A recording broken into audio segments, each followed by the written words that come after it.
दिमागी नक्सल छटपटाने लगे हैं। प्रधानमंत्री ने दिमागी नक्सल की कोई पहचान नहीं बताई थी। दिमागी नक्सल खुद से अपनी पहचान बताने लगे हैं। उनको कवर फायर देने के लिए विपक्ष के बड़े बड़े नेता सामने आ रहे हैं। यानी टक्कर अब सीधी है, मुकाबला एकदम आमने सामने का हो गया है। दिमागी नक्सल पर आज दिन भर संग्राम हुआ।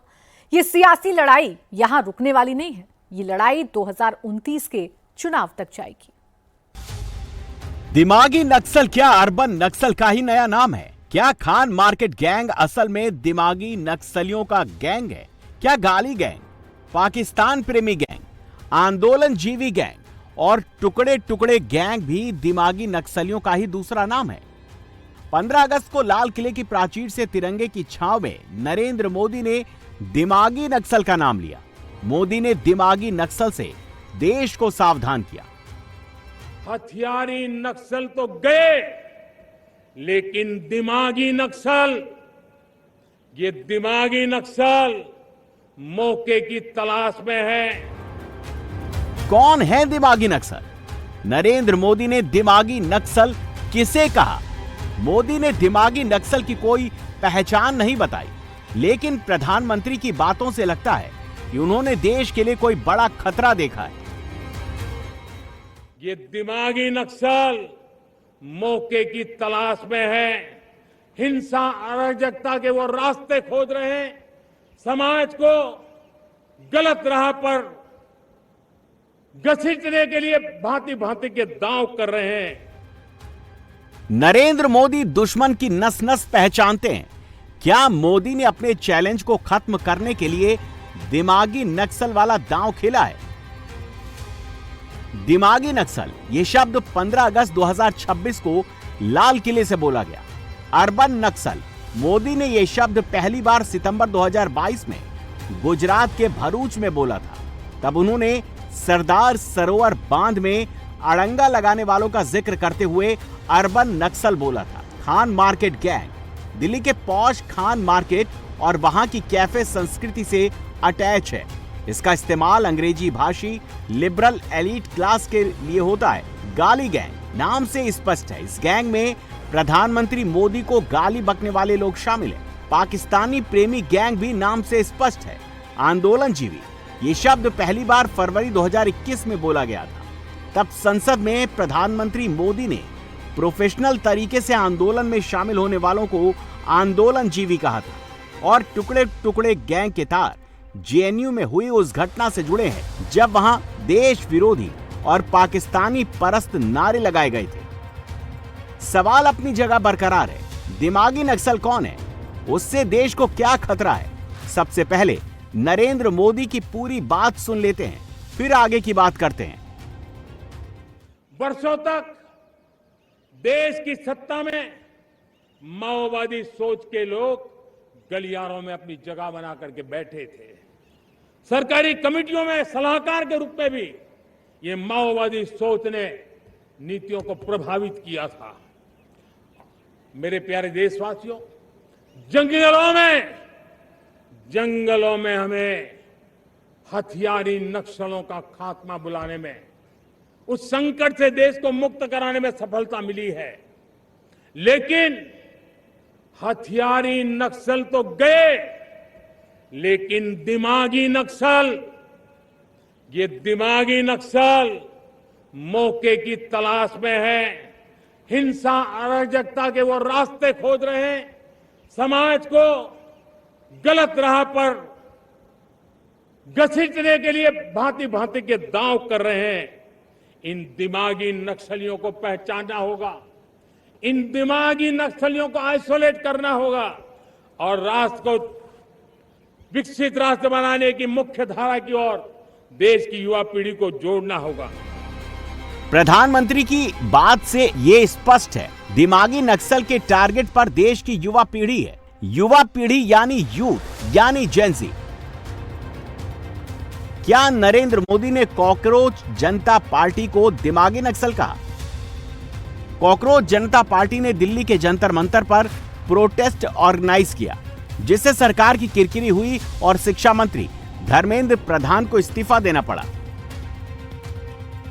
क्या नरेंद्र मोदी ने राहुल गांधी को दिमागी नक्सल कहा? राहुल गांधी ने पीएम हाउस के पास जाकर धरना दिया। राहुल ने छात्रों के बीच जाकर छात्रों की गूंज नाम से एक कार्यक्रम किया। संसद को ठप करके राहुल ने गृह मंत्री अमित शाह के खिलाफ पोस्टरबाजी की।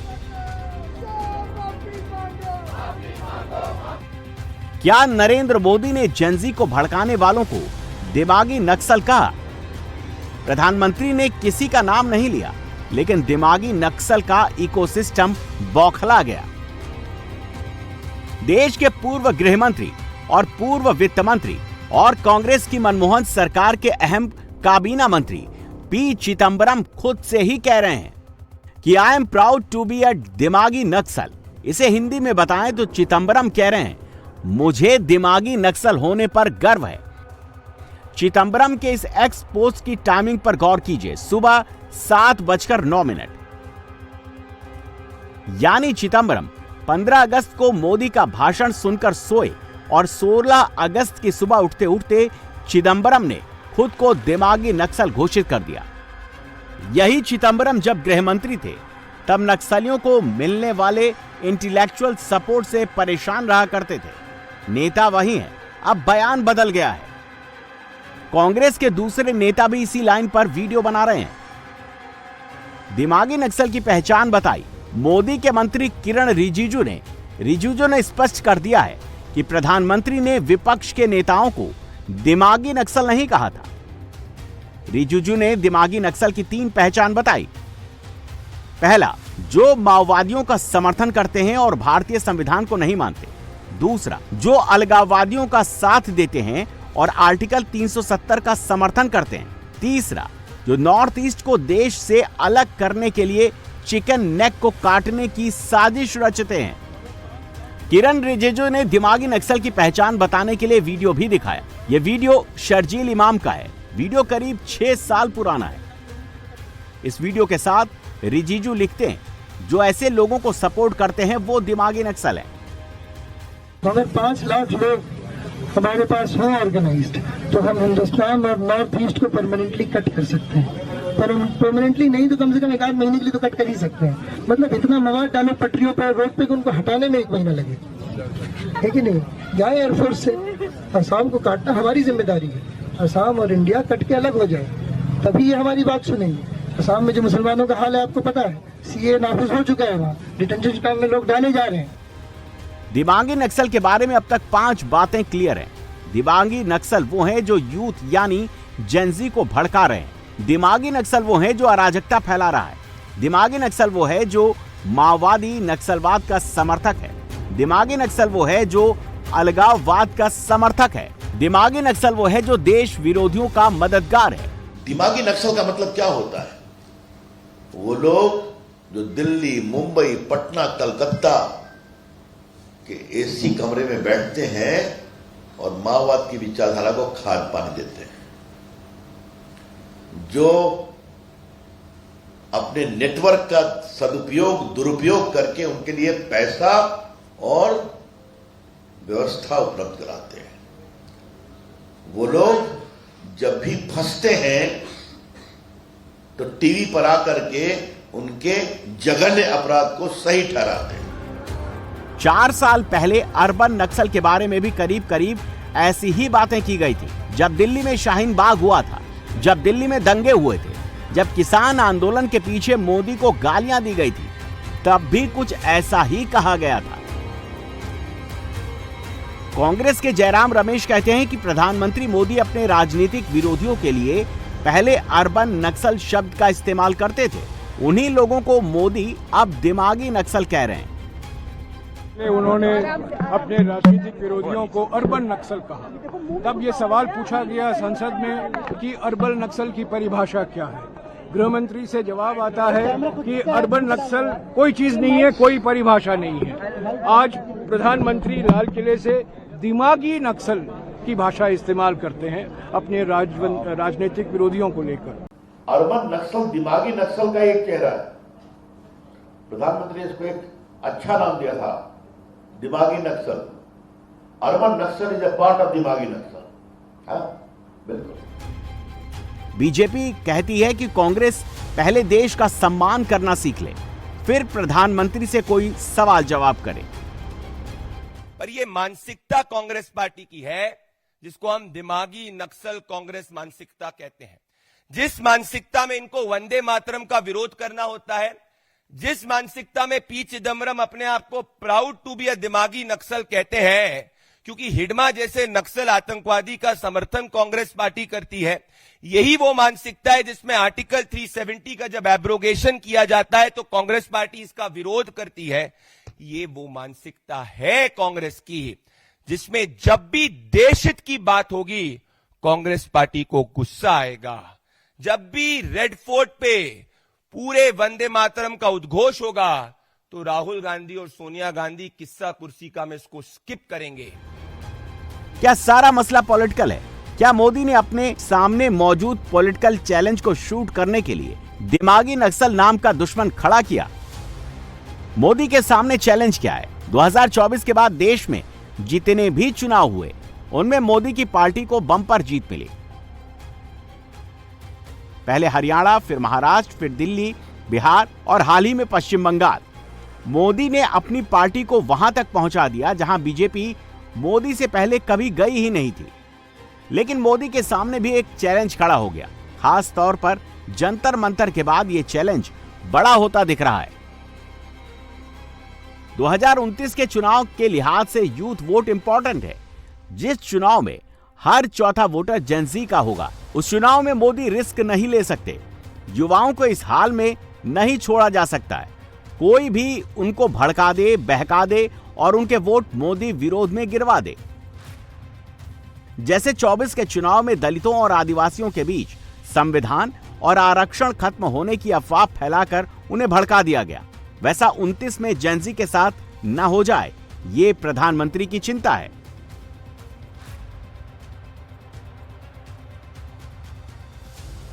कमाल है प्रधानमंत्री जी का। जो पढ़ा लिखा है वो नक्सल है, जो अनपढ़ा है, अनज्ञानी है, जो अंधभक्त है वो देशभक्त है। यह इनकी परिभाषा है। अन्यथा शिक्षा के ऊपर तो इनको माफी मांगनी पड़ गई है। लीक कराते हैं शिक्षा, क्यों? क्योंकि सबको चाहते हैं अनपढ़ रहे हैं। जो पढ़ लिखेगा तो इनके दिमाग से वह अर्बनी नक्सल बढ़ जाएगा, दिमागी नक्सल हो जाएगा। ये तो चाहते हैं ना ऐसे लोग रहें। पढ़े लिखे नहीं रहेंगे तो समझेंगे नहीं। जिसका कोई इतिहास नहीं हो, वर्तमान में शून्य हो, वही तो आगे 20 साल 25 साल की बातें करता है। अन्यथा उसके पास कुछ इतिहास होता तो बताता, वर्तमान में कुछ होता तो बताता। 6 लाख स्कूल हैं सरकारी, जिसमें से 1.5 लाख स्कूल सरकारी प्राइमरी बंद हो चुके हैं। विरोधी तो बोलेंगे, जी भर के बोलेंगे। जो लोग पिछले 12 साल से सत्ता से बाहर हैं, उनको अब किसी भी कीमत पर कुर्सी चाहिए, किसी भी कीमत पर देश के खजाने की चाबी चाहिए। राजनीति की मर्यादा तार तार हो, मित्र देशों से राजनयिक रिश्ते खराब हो तो हो, राहुल गांधी अब कोई लिहाज नहीं रखेंगे। नरेंद्र मोदी के पास अब जवाब देने का मौका है। मोदी ने लाल किले से इशारा किया और जवाब आना शुरू हो गया। बीजेपी ने आज देश भर में कांग्रेस के खिलाफ प्रोटेस्ट किया। जगह जगह सोनिया और राहुल गांधी के पुतले फूंके गए। ऐसे प्रोटेस्ट में बीजेपी के केंद्रीय मंत्रियों और बड़े नेताओं ने भी हिस्सा लिया। उनके रग रग में भारत को अपमानित करना, जिस वंदे मातरम को गा करके लोगों ने राज सत्ता पाया, अंग्रेजों को भगाया, वो स्वाधीनता का मंत्र, भारत की स्वाधीनता का मंत्र, उसको अपमानित करने का काम किया है। देश कभी माफ नहीं करेगा। मामला वंदे मातरम के अपमान का है। कांग्रेस मुख्यालय में 15 अगस्त वाले प्रोग्राम में राष्ट्रगीत का अपमान हुआ। वंदे मातरम को बीच में रोकने का प्रयास किया गया। कांग्रेस की पूर्व अध्यक्ष सोनिया गांधी की तरफ से वंदे मातरम को रोकने का इशारा हुआ। राहुल गांधी इशारों में कार्यकर्ताओं से सवाल जवाब करते दिखे और कांग्रेस अध्यक्ष मल्लिकार्जुन खड़गे परेशान हो गए। ये सब कैमरे पर रिकॉर्ड हुआ। ये सब पूरा देश देख चुका है। वो तो गनीमत रही कि वंदे मातरम को रोका नहीं गया, नहीं तो बात FIR तक पहुंच जाती। करीब 22 दिन चुप रहने के बाद अमित शाह आज फुल फॉर्म में लौट आए। वंदे मातरम के अपमान पर अमित शाह ने सोनिया गांधी को घेरा, कांग्रेस को निर्लज्ज कहा, राष्ट्रगीत का अपमान करने के लिए माफी मांगने को कहा। लाल किले की प्राचीर से मोदी जी ने वंदे मातरम को फिर से एक नया आयुष्य देने का काम किया है। और इनकी निर्लज्जता देखिए, कांग्रेस पार्टी के मुख्यालय पर वंदे मातरम का गान हो रहा था। चालू गान में कांग्रेस की नेत्री सोनिया जी ने कांग्रेस अध्यक्ष को गान रोकने का कहा। हम सब टीवी पर देखते रह गए। सोनिया जी, 140 करोड़ की जनता आपको देख रही है। आपके द्वारा किया गया ये पाप इस देश की जनता कभी माफ नहीं करेगी, कभी माफ नहीं करेगी। कांग्रेसियों को शर्म आनी चाहिए, और जरा भी शर्म बची है तो दो हाथ जोड़कर बंकिम बाबू की अमर आत्मा से और देश की जनता से माफी मांगनी। संसद का मानसून सत्र जब तक चलता रहा तब तक राहुल गांधी ने संसद को हाईजैक करके रखा, मगर अब गेम ओपन हो गया है। अब राहुल के हाथ में कुछ नहीं है और मोदी की पार्टी खुलकर खेल रही है। दिमागी नक्सल का टैग और वंदे मातरम का अपमान, ये दोनों जिस एक पॉइंट पर मिलते हैं उसी पॉइंट से बीजेपी के राष्ट्रवाद वाला चैप्टर शुरू होता है। राष्ट्रवाद का चैप्टर वो चैप्टर है जो इलेक्शन के एग्जाम में बीजेपी को सबसे ज्यादा नंबर देता है। 4 तरह का वोट बैंक मिलता है तो नरेंद्र मोदी को प्रधानमंत्री बनाता है।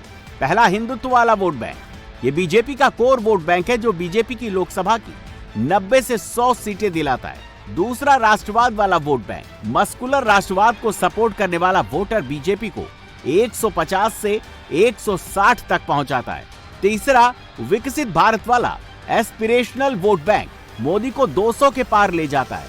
और चौथा लाभार्थी वोट बैंक जो मोदी को प्रधानमंत्री की कुर्सी तक पहुंचाता है। मोदी और शाह ने पिछले 12 साल में क्या किया, इसे एक वीडियो से समझिए। छत्तीसगढ़ के नारायणपुर जिले में अबूझमाड़ का ये बोटेर गांव है। आजादी के 80 साल बाद यहाँ पहली बार तिरंगा फहराया गया। इस नक्सल प्रभावित गांव में तिरंगा फहराना मना था। मोदी सरकार ने यहाँ नक्सलियों को खत्म कर दिया और इस बार 15 अगस्त पर पहली बार यहाँ तिरंगा लहराया गया।